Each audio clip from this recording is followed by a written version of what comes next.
إن الله وملائكته يصلون على النبي يا أيها الذين آمنوا صلوا عليه وسلموا تسليما.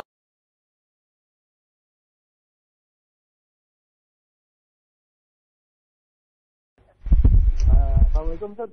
Waalaikumsalam warahmatullah. Ini Ustaz, setiap sholat zuhur atau sholat asar itu jamaah itu suka telat, suka sholat sendiri gitu Ustaz ya. Terus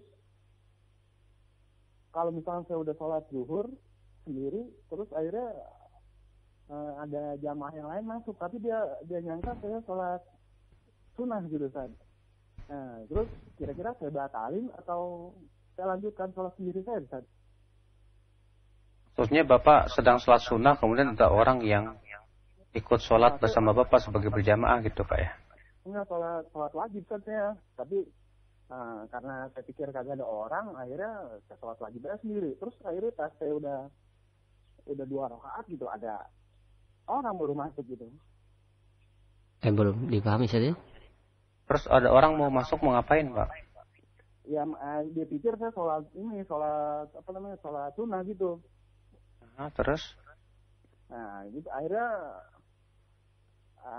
saya batalin atau saya lanjutkan sholat sendiri itu kan? Apa saya batalin aja terus? Sholat berjamaah pertama sudah dilaksanakan Pak? Belum Ustaz, tapi nungguin kadang-kadang sampai setengah jam gitu. Akhirnya. Assalamualaikum. Assalamualaikum. Tentunya Bapak ya. Apabila di sebuah masjid yang tidak ada orang di situ, kewajiban Bapak pertama adalah Bapak mengumandangkan azan. Ya, Bapak yang mengumandangkan azan, ya sebab azan itu hukumnya fardu kifayah. Apabila tidak dilakukan ya oleh semuanya, semua berdosa. Semua berdosa. Iya, dan apabila dilakukan oleh sebagian, maka gugur yang lainnya. Maka kemudian ya Bapak kemudian tunggulah kalau memang Bapak ada waktu luang ya. Ya, karena disebutkan dalam hadis bahwa jarak antara azan dengan qomat itu sekedar seseorang buang hajat ya.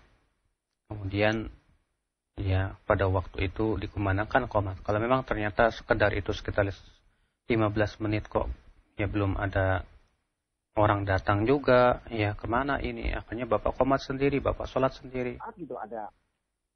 Ya. Maka ketika Bapak berniat sholat wajib seperti itu, kemudian ada orang datang, Bapak tidak boleh membatalkannya, karena membatalkan sholat wajib itu hukumnya tidak boleh ya. Allah berfirman, wala tubtilu a'malakum, dan jangan kalian batalkan sholat kalian. Ya Bapak lanjutkan saja. Allahumma kecuali kalau kemudian ada beberapa orang datang kemudian lalu mereka sholat berjamaah. Sehingga akhirnya Bapak tertinggal atau terluput dari keutamaan sholat berjamaah. Maka sebagian ulama ada yang berkata silahkan ia batalkan agar untuk mendapat keutamaan yang lebih besar sholat berjamaah. Tapi dengan cara yaitu pindahkan dulu niatnya ke sholat sunnah, kemudian setelah itu dibatalkan. Lalu kemudian kita masuk ke sholat berjamaah bersama mereka. Tapi kalau yang masuk itu cuma 1 orang, ya kita juga tidak tahu apakah dia akan sholat ya wajib ataukah sholat sunnah atau bagaimana, ya maka tetap kita tidak boleh membatalkan sholat kita. Wallahu a'lam.